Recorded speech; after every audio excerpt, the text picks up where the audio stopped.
the gumbo. You're listening to Cajun Sports Radio.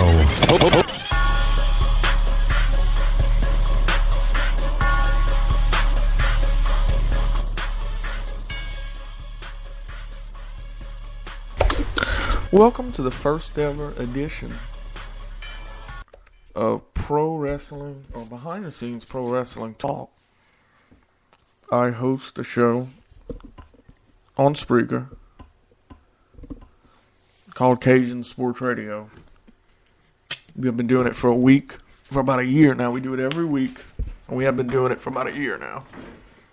But I have been a wrestling fan for years, and I love the behind-the-scenes, tongue-in-cheek part of wrestling, like getting inside the storylines and stuff like that. And I thought I'd start a show and see how it goes. And since the biggest wrestling event of the year is coming up this Sunday, I figure why not, start this fight night. A lot of rumors have been going around. This time of the year you'll have that, a lot of press conferences and stuff for people to talk and, stuff like that. And there has been a lot of talk about how WWE has been using Paul Bearer's death as a storyline for the CM Punk Undertaker feud. And I'm one of those who's all for it. I'm all for it because this is Paul Bearer's way of being. This is his last contribution to wrestling.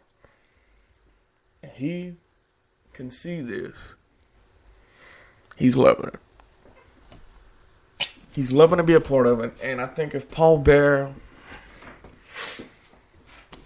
would be axed, which I know would be impossible, he's dead, he would love to be. He would love for his death to be a part of it. And his kids were okay with it at first, because WWE has asked his kids every time they want to use his death as a big angle. Until this Monday night. This Monday night, WWE actually closes with this on the final Raw, the go-home Raw, before WrestleMania. And CM Punk hits Taker with the, what's it called? Basically the urn that Paul Bearer used to hold. And CM Punk has had that urn in his possession for the last few weeks. But then, what WWE tries to persuade is Paul Bearer's ashes go all over Undertaker, as well as Paul Heyman, CM Punk's manager, comes out dressed like Paul Bearer. Looked just like him. And you know what was interesting about that? When he had came out, and Paul Heyman dressed as Paul Bearer had came out and did his little Paul Bearer imitation, I swear when I first seen it from afar, it looked like Bear. And my first initial thought was, oh my God. WWE didn't go this far to where they faked the man's death for a storyline and were able to just blast it, all over the internet and go that far and fake a man's death in real talk. And I was thinking for that split second, then when they showed him up close, I seen it was Paul Heyman, but that was my first initial thought. Did WWE go this far for a storyline going into WrestleMania to actually fake a man's death? And that's the interesting thing, because if Paul Bearer is alive right now, which he was alive last year, he's not involved in this. He's not involved in this storyline. And this is a way for him to be involved. Sadly, he has to be dead to be involved in it. But he is involved. He is involved. This is his last contribution to pro wrestling. This is what he would go off in a bang. And I don't think they went too far. I really don't. And the thing is, WWE asked permission every time from the family. Family members tweeted out, both the brothers tweeted out Monday night, wow, we were asked. We said yeah, but wow, the way Vince made it, or I'm sorry, the way the WWE made it sound, it wasn't going to look this bad. And then the other brother, wow, looks worse than what we were told. Gotta remember, guys, this is all a storyline. I understand. I don't know. That's a freaky. I mean, if you're gonna take any of this seriously, you shouldn't have had it happen in the beginning. Because you should have known that if WWE was gonna make it a storyline, that they were gonna go all the way with it. We'll see. I mean, I don't see WWE going in it. I see it ending Sunday night. Bam, it's over with. Bear. And what's interesting, I want to know if WWE is taking care of the family. And I bet they are. I bet, because they need to be. They're using Paul Bear in this pay-per-view storyline. You would think that they're going to come, they're going to give the family money for that. And maybe they already have. There was a rumor a while back that every time a popular member of WWE, or was a popular member of WWE, dies, WWE gives the family a large sum of money anyway. If you want to get on this show and talk with me wrestling, that's fine. This is the first episode of the show. I'm not expecting big time listeners I'm going to be on. As long as I can talk. Come on here, talk wrestling. You can do it through 2 different ways. If you have Skype, we could chat through Skype. Or I can call you through my Skype account. And we can chat that way. I do not have a Skype number. That's way too complicated. But I can just call you. Give me your number here in this chat box. On the corner. We'll talk wrestling. But, this has been an interesting deal to me. This whole CM Punk Undertaker thing. Because, in my opinion, if there's one guy that can carry any wrestler and make any wrestler look good, it's CM Punk.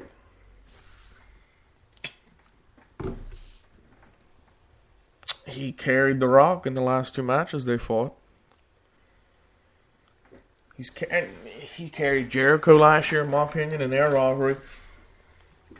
Now, he didn't carry Daniel Bryan, because nobody has to carry Daniel Bryan. Daniel Bryan is very talented. They bring the most out of each other. Just like him, John Cena, and CM Punk. To me, that could have headlined WrestleMania, and it needs to. Because when those two get at it, it's out of this world. I can't say the word, but memorable. Memorable. I don't know how to say that, but one of these WrestleManias, they need to let John Cena and CM Punk go at it, because you look at everyone, you can watch every one of their matches over the last year and a half, 2 years. And it's been excellent. I would rank the top 2, I would say, the Money in the Bank match of 2011, awesome. And then that match those two had on Raw a few weeks ago, out of the world. I mean, they just bring the best out of each other. Raw 1000, they had a good match. But I was really surprised a few weeks ago when they had that match on Raw that they gave away that was a pay-per-view match they gave away. That was probably one of the best matches I've ever seen on Monday Night Raw. Usually the WWE never has matches like that on Raw. I tell every Monday Night Raw fan, a lot of fans who don't order the pay-per-views, for you to really get an aspect of how talented any of these wrestlers are, you got to order the pay-per-views. Or you don't have to order them, you have to watch the pay-per-views. Watch the pay-per-view matches. There's ways of doing that without having to pay for it. We all know that, but And that's the way it should be. The WWE needs it like that. They need to showcase the best talent on the pay-per-views. Because that's your big stage. But back to the Undertaker, CM Punk thing. I think Undertaker is not, at 100%. There's no, he almost didn't come back. Expect this match between him and CM Punk to not be as rough as the two matches that you've seen between Undertaker and H. Triple H is a rougher fighter. He's a fighter-type wrestler, and I think that's why him and Brock Lesnar rival so well, which we'll talk about that one, too, later on in the program. We're going to talk about everything. We're going to talk about the whole WrestleMania card, everything building up to it, but the thing with CM Punk is he's very technical. He's doing things, quote, from Bret Hart that nobody's seen before. He's amazing. I'm sorry. I tell everybody this.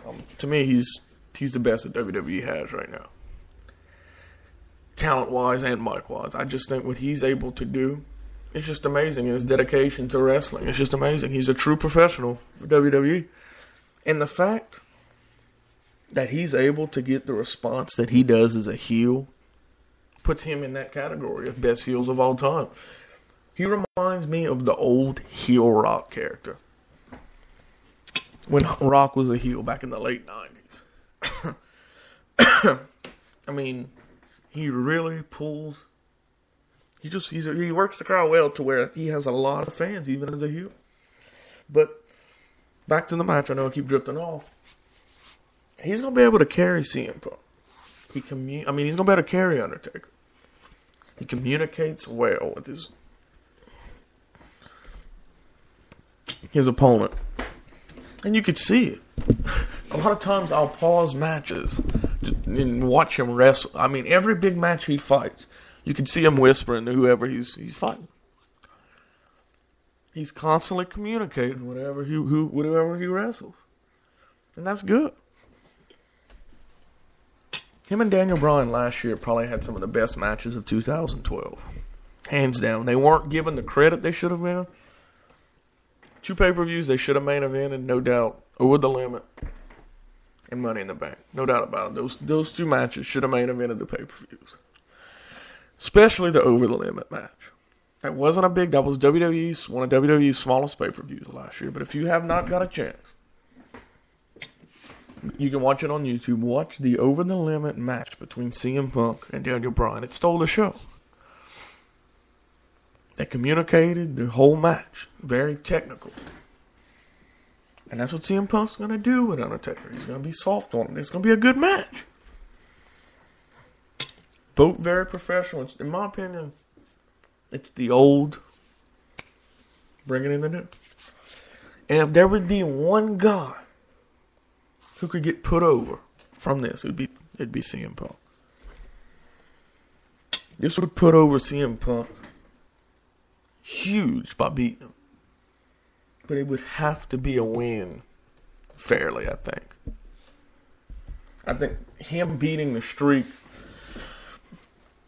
cheating, is not fair. It wouldn't put him over as much. It wouldn't be that big because it would always be said, hey, he beat Taker, but he cheated. It would still put him over, but not as much. But what you have to do in this match is you have to look Punk look good. You have to make Punk look really good. And they will. The whole point of that CM Punk John Cena match on Raw a few weeks ago was to do that. It put over both guys. It made both guys look like unbelievable wrestlers. And it made CM Punk, after 2 bad losses to The Rock, look like a big dog again. And it made Cena look really big going into that match with Rock. Hell, before that match took place, there was a rumor going around that Undertaker wasn't going to make it to Mania, and they were going to have to throw Punk in that WrestleMania match. He was going to be in that match with The Rock and Cena. I think it would have worked out great. I really think it would have worked out great if that would have happened, because CM Punk has rivaled with John Cena over the last few months. He's rivaled with Rock over the last few months. Rock and Cena have that rivalry from over the last year. It would have worked out great. I still say there's more to Rock and CM Punk. I really think so. I really think that maybe that should have been it. I don't know. So many possibilities. John Cena Undertaker wouldn't have been a bad match either. But, bottom line, Undertaker's going to win. We all know that at Mania. If CM Punk wouldn't be taking a break, if I wouldn't have heard that CM Punk's not going to be at Extreme Rules, he's going to be off most of the month after Mania, then I'd say there was a chance that WWE would let him win. Hell, because Undertaker is already 20-0.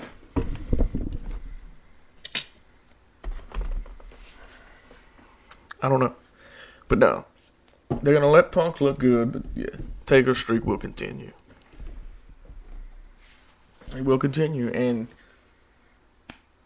basically, you got to look at it. That'll be 3 losses in a row for Punk at pay-per-view. But at the same time, he's still one of the top dogs at WWE. And that's it. You know, like I said, I don't think anybody at WWE can touch him on the mic. I really don't. That's honestly, of course, The Rock is going to be awesome on the mic. He's an actor. But I don't think there's anybody right now in WWE full-time that can even come close to CM Punk and work in the crowd. It might be bad. You know, it might be in a negative way. He might be working the crowd as a heel, but he's still working the crowd. You know, he's still working the crowd. And, you know, back to Paul Heyman, and to me, what's been interesting with him, 2 years ago, he went on record saying he was done with pro wrestling. TNA, he had said that TNA had offered him a huge contract, part ownership to come, and he didn't want anything to do with it because he was done.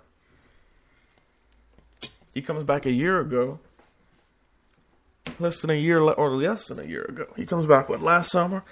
Less than a year later, he will be involved in 2 of the 3 major, mega main events of WrestleMania.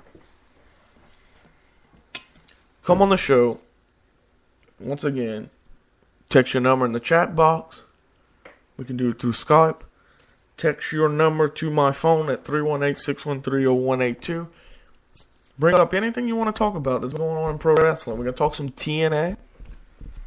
Because I think their show is starting to kind of, since they've gone on the road, I've enjoyed their show. It's gotten better. They're getting to wrestle now in front of a paid audience. They're now in an arena. It looks better. They have a bigger Megatron. That program is on the rise. The writing has been better. We'll see. The ratings have been up and down. They dropped last week because of March Madness, but they're back up. And what people need to realize with their rating is when they went to the 7 o'clock hour, 7 o'clock Central Time, to 9, their ratings dropped. I always said that if they would have went live and kept their same 8 to 10 Central Time slot, their ratings would have had no problems at 2 million viewers a week. None.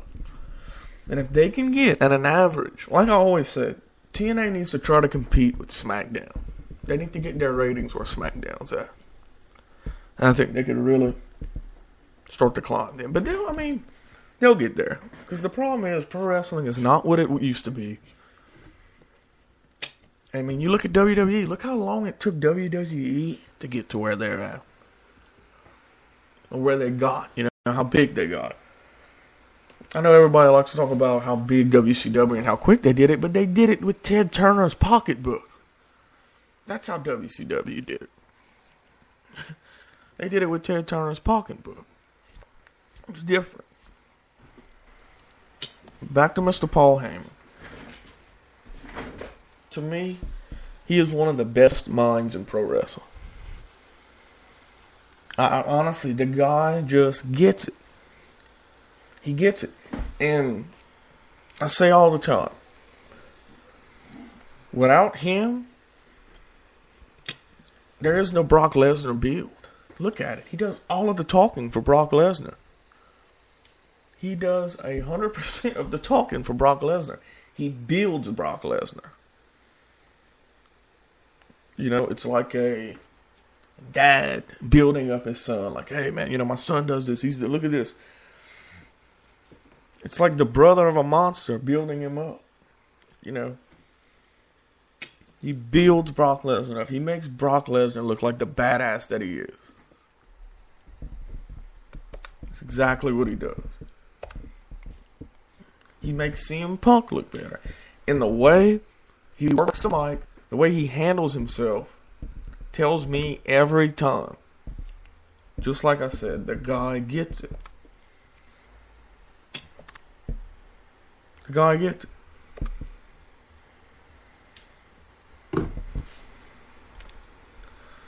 This is this is Pro Wrestling Talk. This is something new we're starting here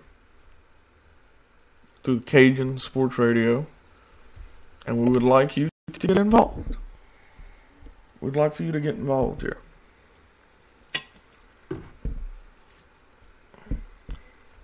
But I tell you what, let's take a quick break here. Let me get a couple of things set. This is Behind the Scenes Pro Wrestling Talk. We are a company of Cajun Sports Radio, which Cajun Sports Radio is a live show that we do every Monday night. We've been doing it for a year now. We do that every Monday night at 7 o'clock Central Time. We'll be back in a second.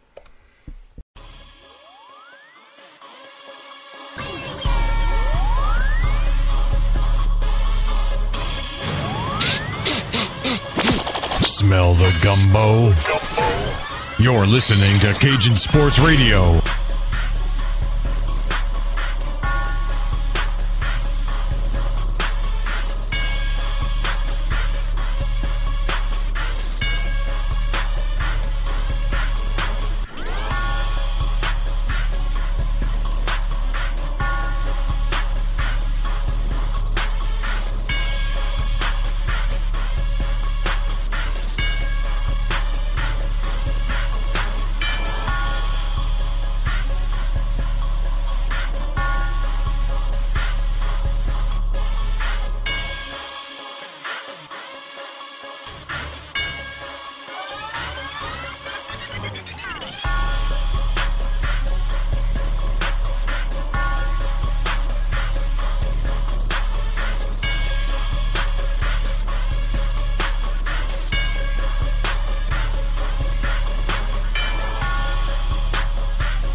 Alright, here we're back.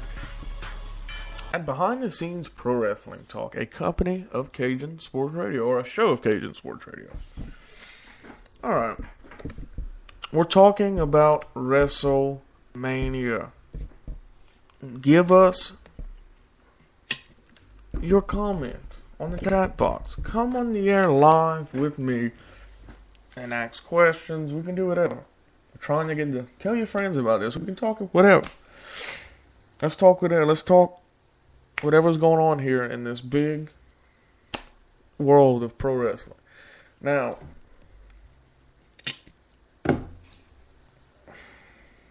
the second big match, one of the big matches, is The Rock and John Cena, which when this whole thing started again, I wasn't excited for it. I just didn't think it had the pop after last year's match was dibbed once in a lifetime. I'm not gonna lie, another thing that kind of took away from it was that The Rock, it seemed like, was more involved in the Royal Rumble promotion and more excited for his match with CM Punk than he is with Cena. And the whole face versus face thing kind of takes a lot of pop out of it. The reason why it does work between these two, though, is that Cena's almost looked at as a heel now. He's almost viewed as a heel now. And I find something very interesting. Rumor is that Cena's going to be starting a rivalry with Ryback soon. So, either one of the things are going to happen. Either Cena goes heel or Ryback goes heel. There was rumors that Mr. Ryback was going to go heel anyway a while back, but he didn't. WWE changed their mind. But what I find pretty interesting is that Cena's been kind of acting like a heel. You know, he's kind of been putting off like a heel persona. I want to see John Cena go heel so bad, and the WWE needs to let it happen. For the main reason of that he's getting booed anyway. I tell you what, give the fans what they want. The fans want to see him as a heel. I understand, and the main thing here is the WWE's worried about is merchandise and the kids. It's very simple. I remember when I was a kid. When The Rock went heel, when Triple H went heel, when your main character goes heel, you do one thing. You invest in the guy and the next guy. So if the kids lose Cena, it's going to give somebody else the chance. Maybe a Ryback, maybe a Sheamus.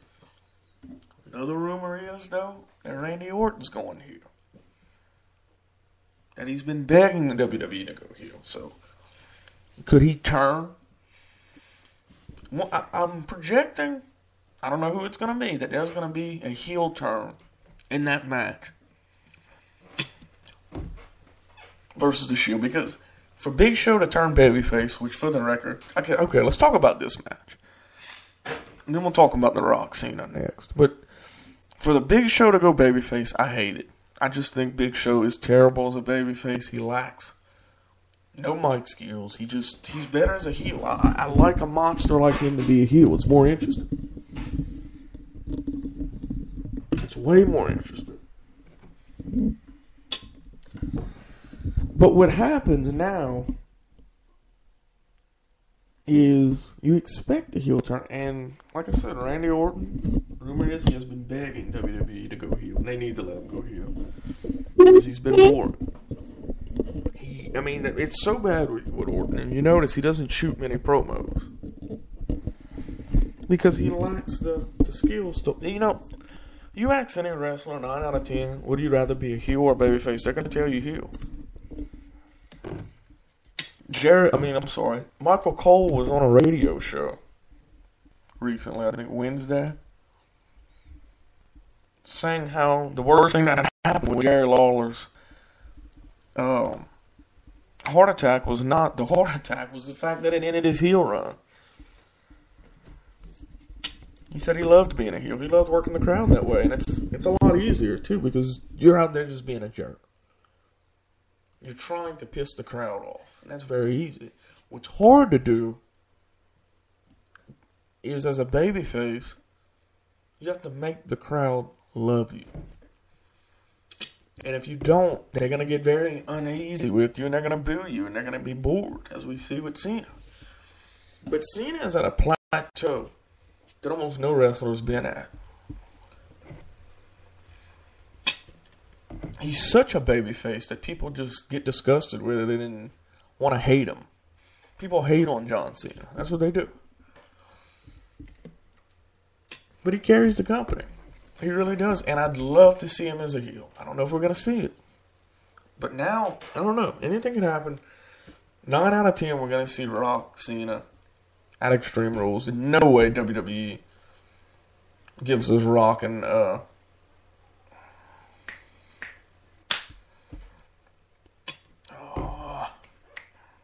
Brock Lesnar. I had a brain freeze there. At Extreme Rules. Rumor is Brock Lesnar are both going to be Extreme Rules. Because no CM Punk.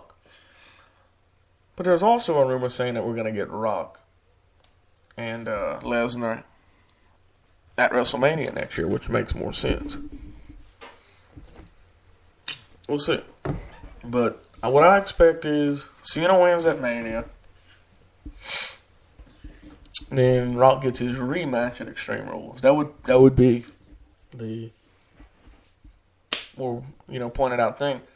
And you have to think there's a possibility of a heel turn for Cena there. Maybe not at Mania, but maybe more Extreme Rules. But there would be one stage that would be big for this. It would be that night at Mania. It would be that night. We'll see. Like I said, to me, Cena's been kind of putting off a different persona lately. He's been putting off a weird vibe to me. I don't know. And in my opinion, this match doesn't deserve to be the real main event. I think CM Punk Undertaker does. I mean, it's kind of rare, in my opinion, that the last promo of Raw, of the go-home Raw going into WrestleMania, doesn't involve the main event. I know technically the WWE has 3 to 4 main events at a pay-per-view. They're considering those 3 matches to be the main event. But the real main event is Rock and Cena, the last match. And that's always my thing. Okay, WWE, I know you consider yourself having really 4 main events. They consider the Swagger, Del Rio, Rock, Cena, Punk, Undertaker, Lesnar, H as their main event. I mean, and that's another thing. And if you look at this card is stacked. This is the best wrestling card that I've seen in a while. Going into pay-per-view. Last year's card was good, don't get me wrong. But it didn't touch this one. In fact, I could argue that last year's Extreme Rules card was just as good as last year's WrestleMania. And that's what WWE is trying to do with WrestleMania. You make it stick out more than any other pay-per-view. And they're doing that. They're absolutely doing that. Cena goes heel. And by the way, I don't know what I was thinking. Ryback isn't in that match. Ryback's fighting Mark Henry. He's not in that match with the Shield. So it only makes sense if Ryback and Cena are going to have a rivalry that Cena would go heel. We'll see. And, you have a lot of these stories coming out because WWE has been available to the media because of,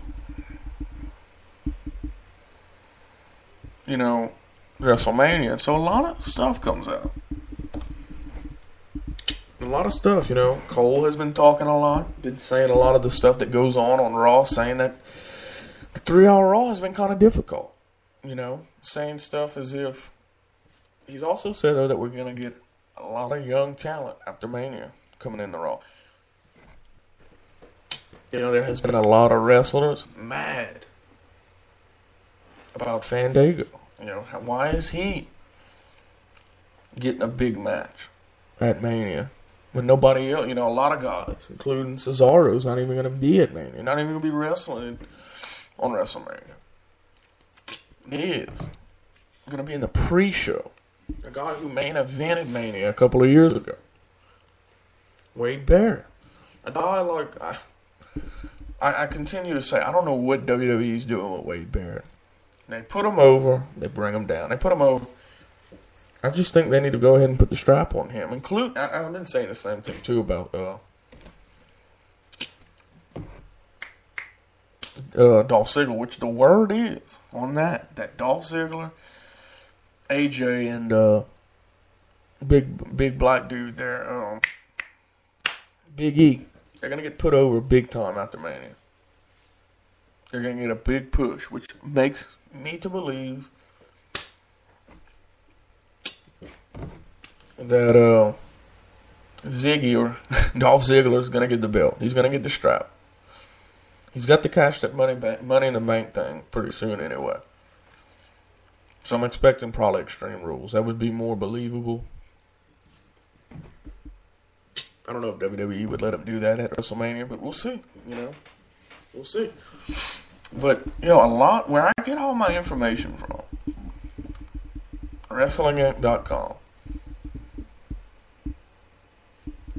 Every inside info that I get about it is always true. I was told about the CM Punk heel turn last year, 2 months in advance.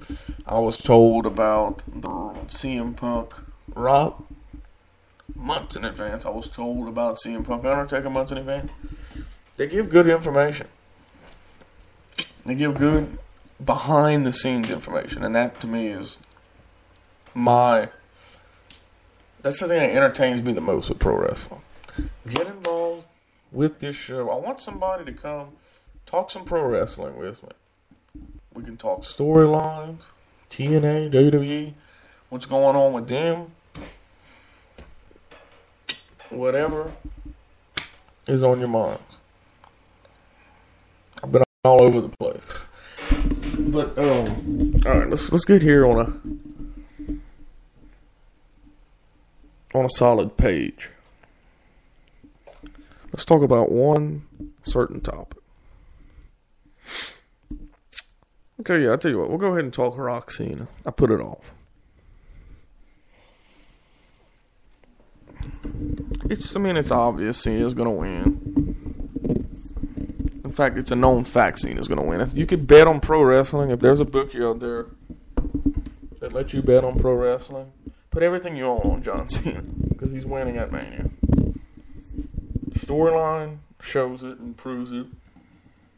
It shows the inside info that I have. He's going to win at Mania. And he's going to do it again at Extreme Rules. But what interests me is that they have been trying to make it look like Cena is possessed to beat The Rock.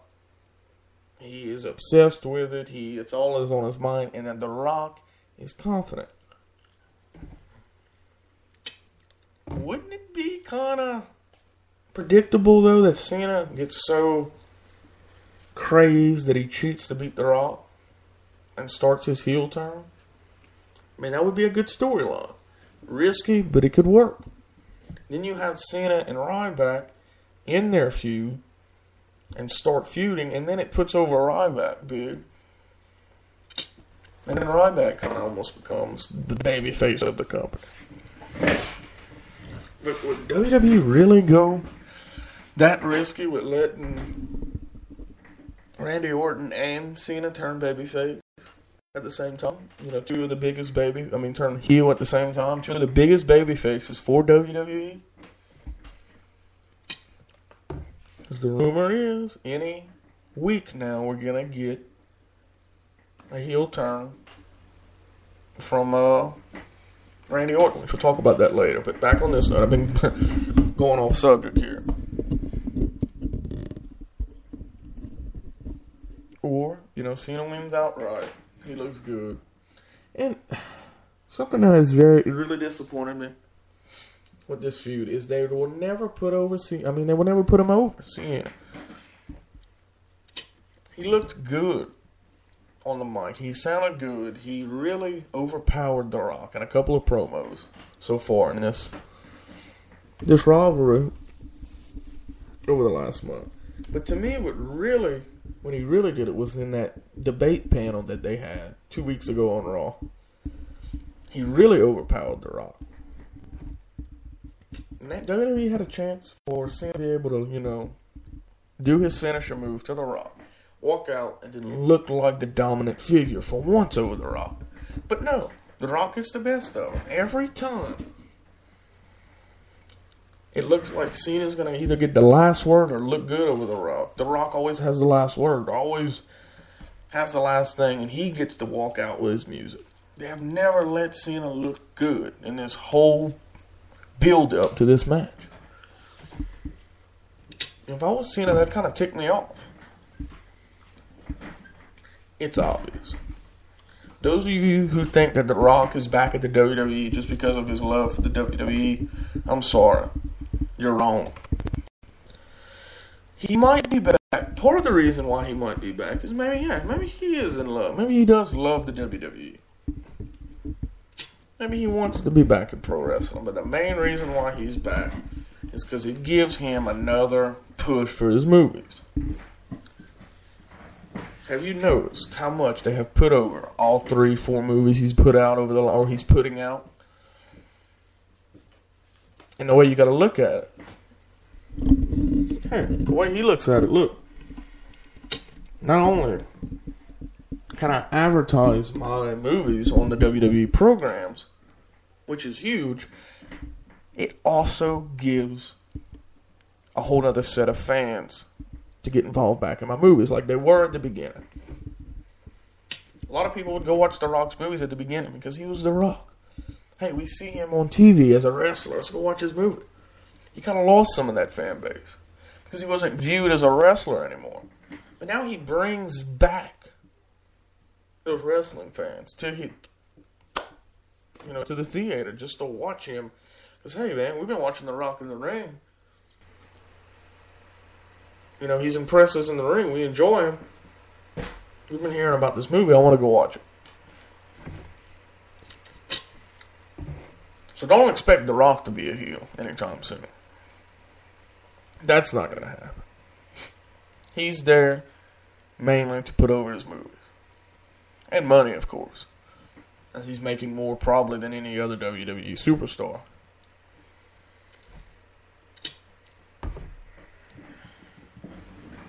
Which, I don't care what's said. That's going to create controversy on its own with the WWE. You paying guys like him and Brock Lesnar all that money, to show up a few times a year and to wrestle a handful of times a year. But they sell. Brock Lesnar has been a pay-per-view giant for WWE. The numbers that he drew for Extreme Rules last year were huge. The numbers that he drew for SummerSlam last year were huge. And the WWE has a way of measuring how much a superstar contributes to pay-per-view buys. They know how to do that.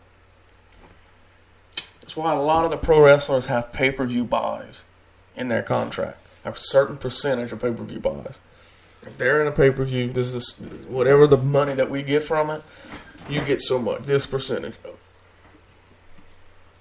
For that reason, because every big name, there's a lot of superstars that don't really contribute to the buys at all. Especially, you look at WrestleMania card. There's a couple of matches that probably won't influence pay-per-view buys at all. Not one bit. But then there's a Mega 3, Mega 4 matches that do. Last year, WrestleMania was the number one pay-per-view they've ever had in pay-per-view buys. They took it over $1 million. And, you got to believe that it was Rock Cena that did that. And that's why the WWE went the safe route. And they did it again this year. Does it pack the punch that last year's does? No, and that's another thing. In my opinion, it just seems like the WWE Championship has been non-existent in this rivalry. It's like it's meant nothing. Almost as if you didn't even need it to be involved. Almost as if it doesn't even need it. I mean, we all know. The Rock was strapped up and he won that WWE title so he could go and put that belt on his shoulder and go and walk around to, and help promote the WWE. He's done that too. He's done that. And it puts that WWE title back on a pedestal. It's been nice that the main events lately have all involved the WWE title. During Punk's title reign, a big part of it, he wasn't even main event in pay-per-views. It wasn't till Night of Champions last year that he had a main event as a WWE champion. A real main event.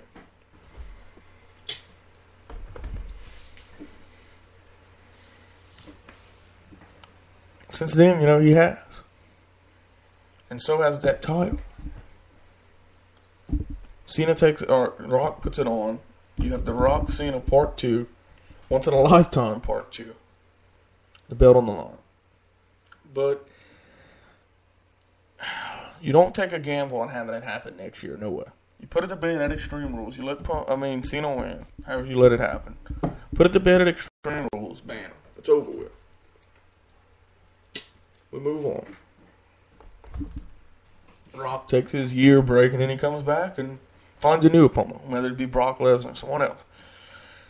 But I was asked a question the other day, and it's a good question. Does it take away from the WWE title that they put him on the Rock so easily? Because it's so obvious that he has no care. How can a guy who's been champion a bunch of times before becoming a movie star, leaves the WWE, becomes a movie star, is a big-time movie star right now.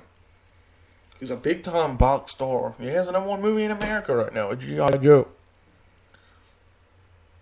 Do you think he really appreciates being WWE champion? And no. I mean, how much would a guy like Zack Ryder appreciate being WWE champion? That would be the best thing that's ever happened to him. But a guy like The Rock, who's already on top, who already has been WWE champion years ago and he's already conquered wrestling. Who's the big TV, movie star, or the TV star. Does he really care about that belt? And you could say the same about Cena.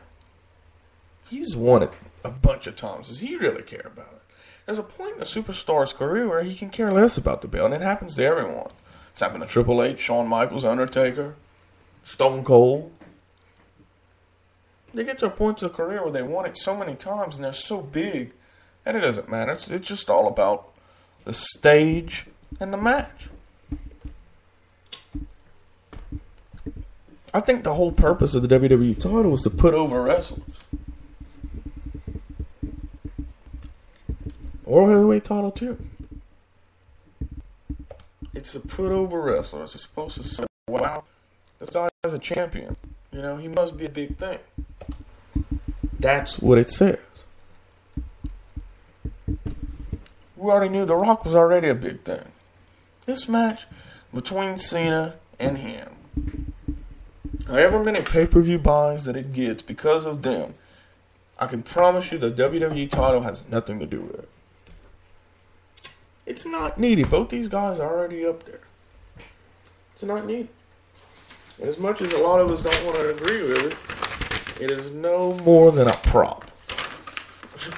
The titles are no more than props. That's all they are. Especially in this match.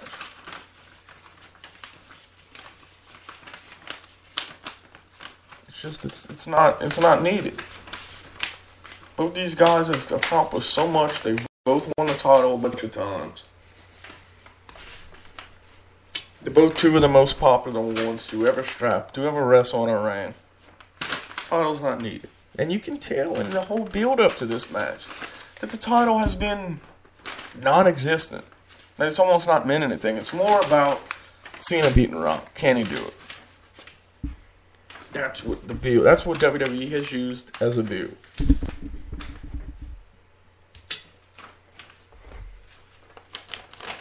And I just hope that the WWE isn't going to do something stupid like let Rock win and then let Cena take it at Extreme Rules. Let Cena have this moment. Even if he has to cheat to do it, and turn heel, let him have this moment. Because Michael Cole said, like him or hate him, he has been the backbone for the WWE since The Rock has left. He has been the guy. He has been there week in, week out. He has busted his behind for this company, and he needs that win over The Rock. He deserves it. Doesn't matter how it's done, whatever. On that big stage, WWE needs to let Cena have it, especially kind of in his home area. He's from Boston, but still, it needs to be his. Which, by the way, Vince, his big announcement tonight was, he promoted all week. His big announcement was that he tweeted out the WWE WrestleMainia stage, or whatever it's called, studio or stage, whatever. And it looks good. You can go look at it on WWE.com. Vince McMahon is now on Twitter. So Twitter is big. But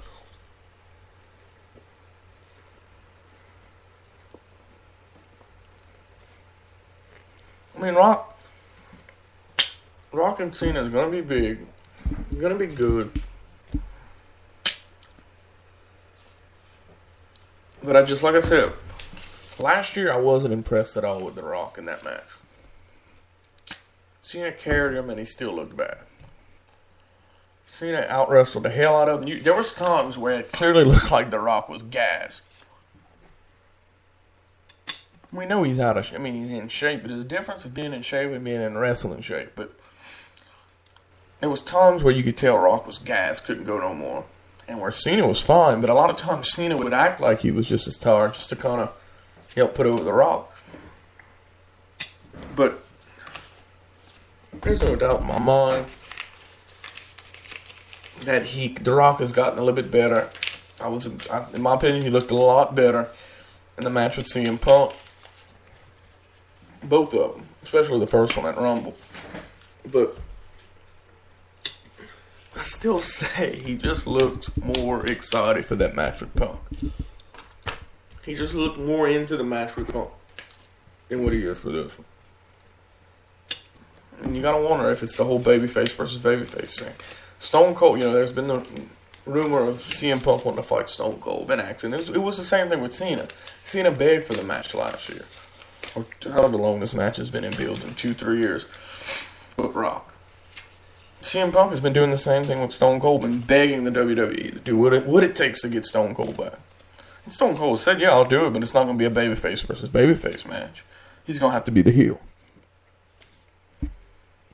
That's fine. Are we going to see the same thing with this rivalry between Rock and Cena? I don't know. It's going to be very, very interesting. But I tell you what. It's, we're almost at the end of the first hour here. And, a whole lot more to talk about. I tell you what. For the end of the hour, because we'll be back at a break. For the end of the hour, let's talk a little TNA. Once again, give your thoughts either on the chat box, which is in the bottom right-hand corner of the page, or you can call the show, or I have to call you, but you can be on the show. Give me your number on the chat box in the bottom right-hand corner, or text me personally, 318-613-0182. You could also do it through Skype. I could Skype to Skype call you. You can be on in front of the millions and millions of behind-the-scenes pro wrestling talk. But a reminder, we are a product of Cajun Sports Radio, which is on the air every Monday night at 7 o'clock Central Time. We'd love for you to be a part of that as well. This is Behind the Scenes Pro Wrestling Talk. We'll be back in a minute. Thanks for listening.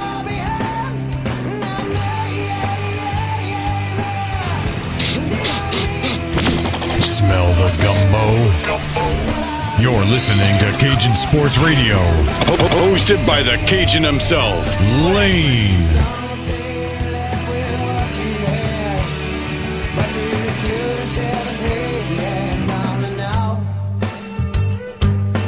Couldn't share the pain and watch she suffer.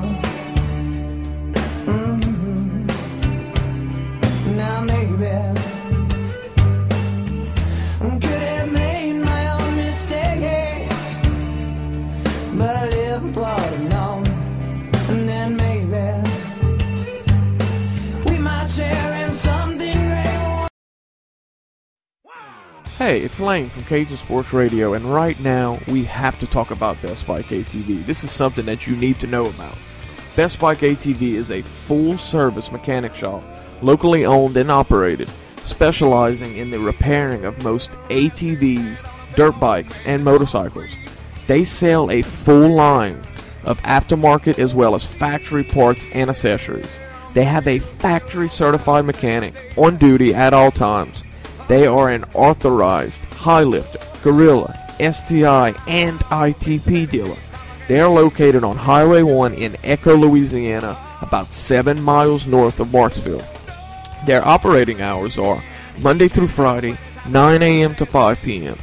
Visit their website at www.bestbikeatv.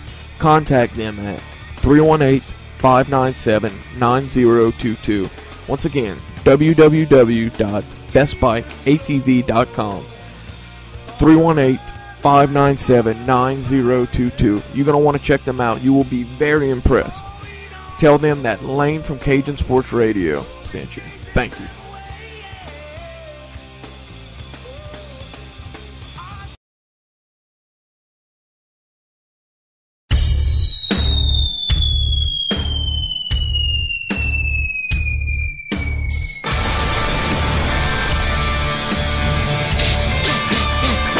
Smell the gumbo. You're listening to Cajun Sports Radio, hosted by the Cajun himself, Lane.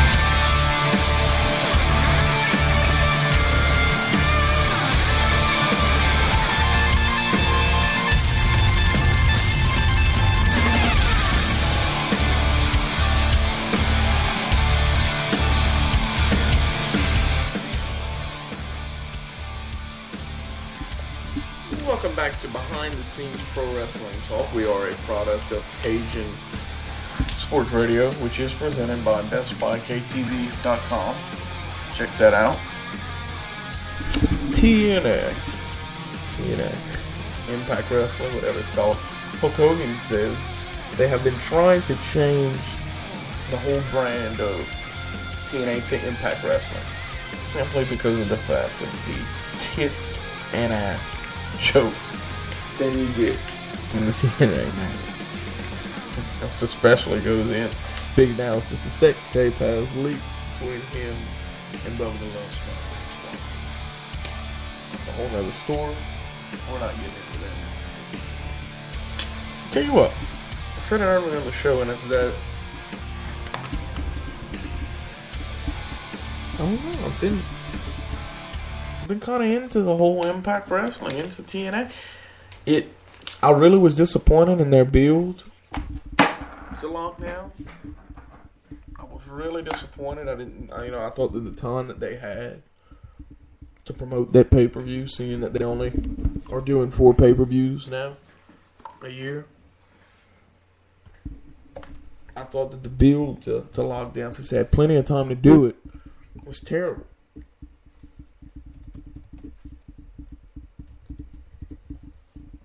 I really do. I thought it was terrible. Let's see here if we can get the TNA Lockdown, which was released last week. They got 17,000, which is the same as 2012, which isn't good.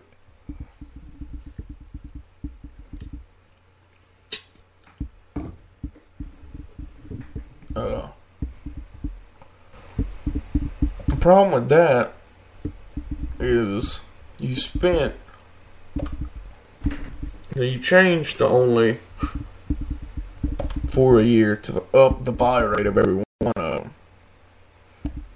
them. To make every one of them have a bigger stage, which makes sense. Now they get the same amount of buys that they got last year, which is 17,000. And it has to be disappointing for them. But like I said, they did it to themselves.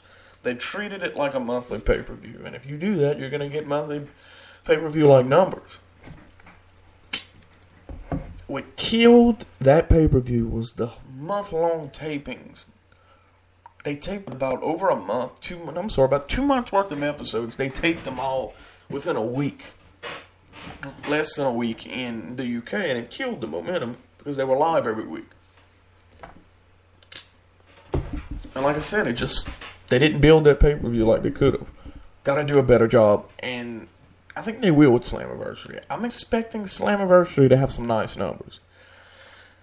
Mainly because, which 17,000 isn't bad when you put together the amount of tickets they sold. So now you're making ticket money, which probably isn't that great because you're probably having to spend all that money on what it costs to be on the road taping every week. But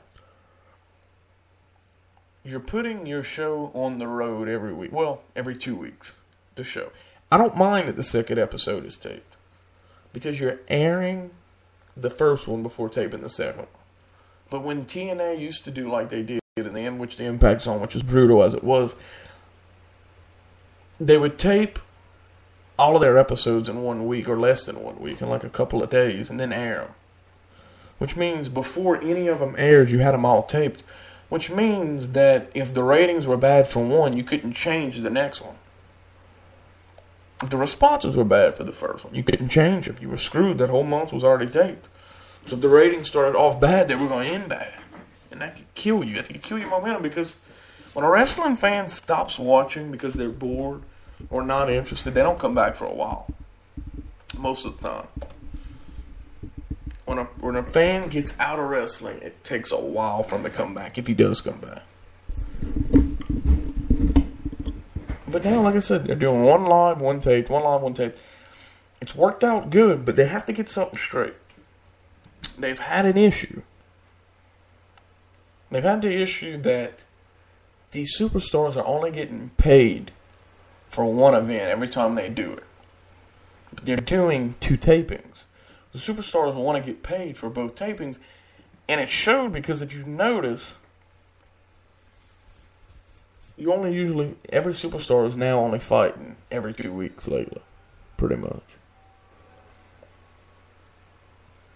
In this attempt, this is a way WWE can work around paying them twice, and they're not bitching about it. Which, okay, I mean, they have the roster to make this work, so I think that's another thing that's, you're not going to get bored. He can come out and shoot a promo to promote another event, and you're going to have a big impact every month. And that's another thing that they're going to try to do. Every month, you're going to have one huge impact that they treat like a pay-per-view, and that's clearly next week's. There's 2, 3, I mean, there's a bunch of title fights next week. So you could treat next week like a pay-per-view, including the big match between Bully and Hardy, which ought to be very interesting. It ought to be good, and has he not been phenomenal? When he did his big heel turn, that lockdown, and he introduced himself as now the leader of Aces and Eights. First thought was, wow, this is what initially everybody had projected back last summer when he was a heel still. We all projected that he was going to be behind this, he was going to be the leader. Then he goes babyface and starts fighting for Team TNA. Everybody automatically threw that out of the window. But TNA kind of fooled us. No, he is the leader. He just fooled all of y'all. We all fooled all y'all, making y'all believe that he wasn't. But he is. And my first initial reaction was, they're going to butcher this. TNA is going to screw this up. They're not going to have an explanation for this. And this, in the end, is going to end up looking stupid. But they didn't. They didn't know. And they aired something. The second episode after lockdown, which was a taped episode.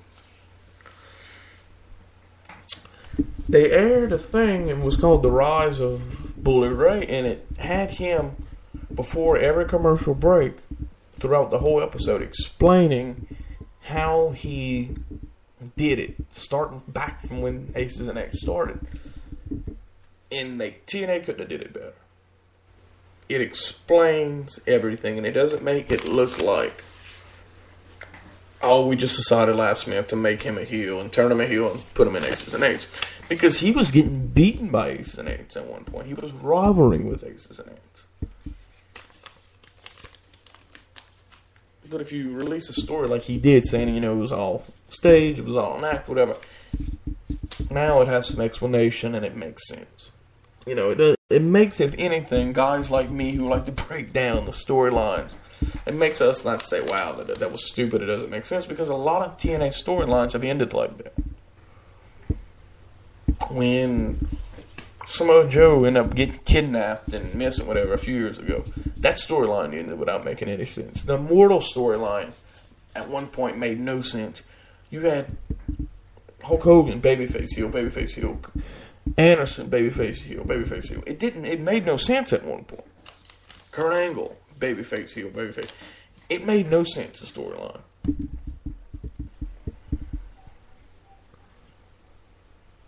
Made no sense. But now, supposedly there's better writers now at TNA. Hulk Hogan put over the TNA writers on his Twitter account the other day, saying how impressed he has been with the writing of these two dudes. How so impressed he's been, and how he's so happy with the direction and what Impact is moving towards the future. Something I will say, and that's Matt Morgan. Please don't blow with him. I have really enjoyed his heel character. We've been getting him in a small dose, but he's been a really good superhero character. He showed a lot of skills, and he's looked very dominant. I wouldn't mind seeing the belt on him in the future. And also AJ Styles, I like how he's kind of on the fence. He's not a heel, he's not a babyface. He's right in the middle. I don't think he's going to join Aces and Eights. But it would be interesting, though, if TNA did something different. That's making him a tweener. Definition of a tweener is a guy that beats up on babyfaces and beats up on heels, which makes him look really good, really, really badass. They kind of did this with CM Punk in the summer of 2011.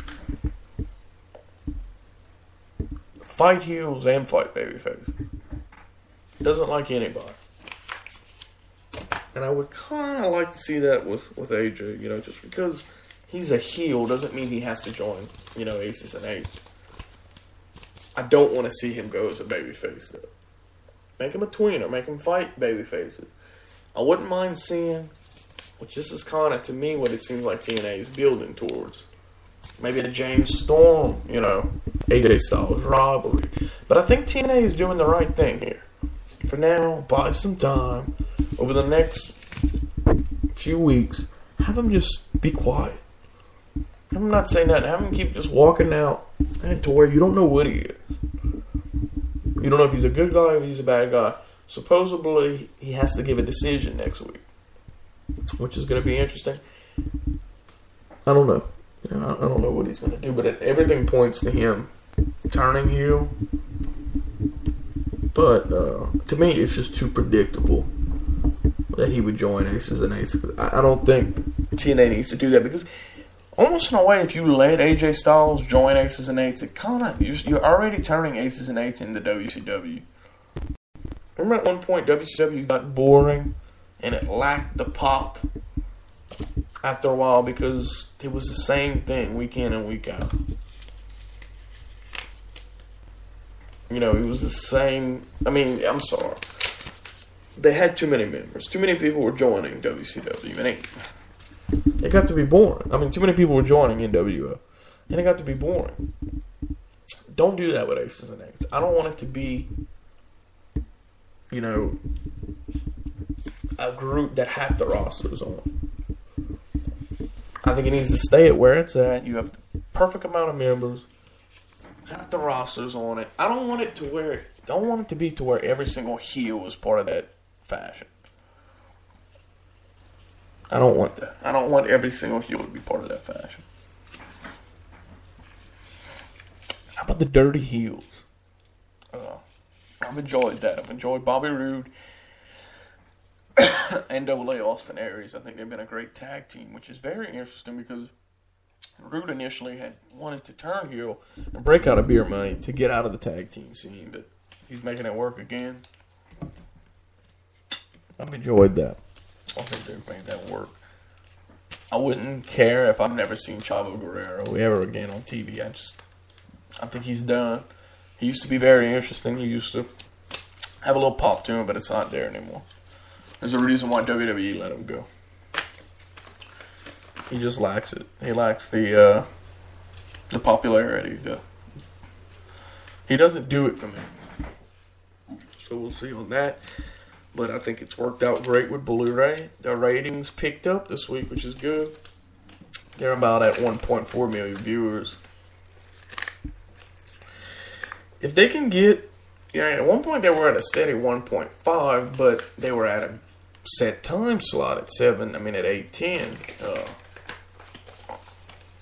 7 and 9 is harder because it's so early on the West and East Coast. I know you're getting a better time slot for the East Coast, but that's 5 o'clock on the West Coast. That's early. And hell, 7 o'clock on the Central Time Zone is very early. Now, if you were to go 3 hours, I know a lot of people say I'm crazy, but I think they could definitely pull off a 3-hour show. They have the roster to do it. They have the roster. Now, do they have the writers? That's a different story. I wouldn't want to see 3 Hulk Hogan promos every week. But, like I like to say, man, when they went live and they changed times all at the same time. And I think it was just too much.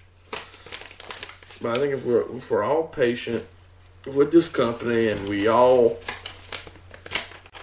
give it a chance and they're making the right moves. They went live. That was something that they needed to do. They did that, and now going on the road was another thing they needed to do. Get out of that damn taping zone, that sound stage that held 500 people.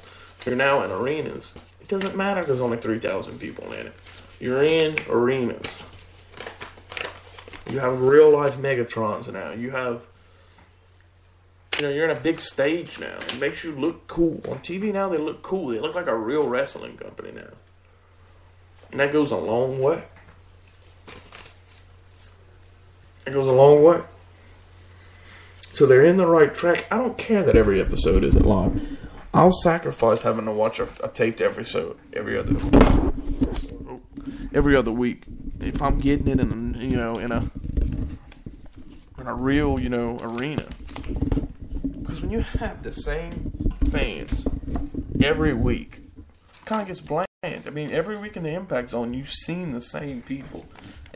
And like I said, when they went on the road, I guarantee you had about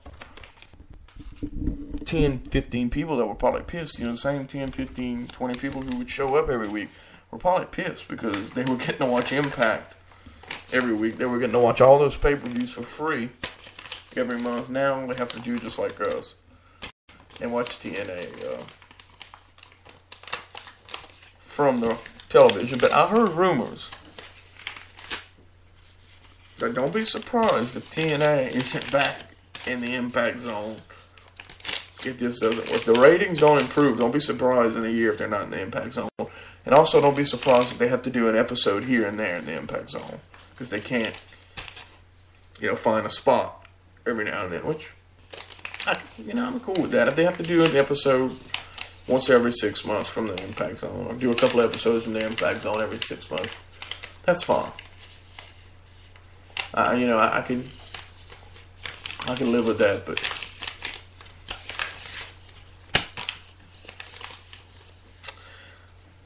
I think the show is, they're on the right track. And I think they've had an interesting program, and hopefully they don't blow it with aces and eights, because that's their backbone right now. That's their main thing, is to not blow it with aces and eights. Continue to make this storyline look cool. You add AJ Styles to it, I think now you just have too many members. Because you keep adding more and more members, it takes away from the group, the same it did for NWO. So we'll see. I think there's about 3 to 4 guys that I think the way that they handle them is going to really be a big push for how they go into the future. Sting. Let him be a part-time guy. Rumors are he's going to be disappearing for a while. But the thing is, you get a lot of inside info from the WWE, but you don't get it for TNA. And that's mainly because it's a smaller company, less, workers. You're not going to get leaks like you will with a big company. More workers, more things are going to leak out in that situation. Small, tight fits, a lot of things doesn't leak out of there, but I think the way you handle Sting is you use him to gain more pay-per-view sales. Let him come every now and then, kind of like the way WWE does with The Rock and Undertaker and shit like that. Have him come around every now and then, once, twice a year. He'd be a better wrestler, and he'd give more of a pop to the fans.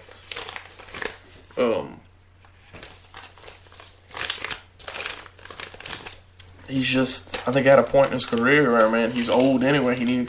But somebody made a comment about him on a show I listened to, and it's true. He's always known how to do it. He's always kept his body safe, not going too far, and knowing exactly how to wrestle to keep going, for as long as he has.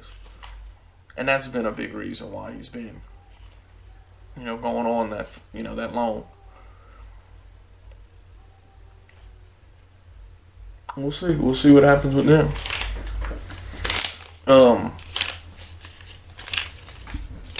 Don't be surprised. I'm going to shift over back to the WWE. Triple H is going to win against Brock and him because he's not done. His career's not going to be. It just adds more pop to the mix. It was projected and predicted and told that he was going to be all the way back from SummerSlam. I knew that these two were going to fight at Mania. The storyline was on purpose, that he was done and retired and he was never going to wrestle again.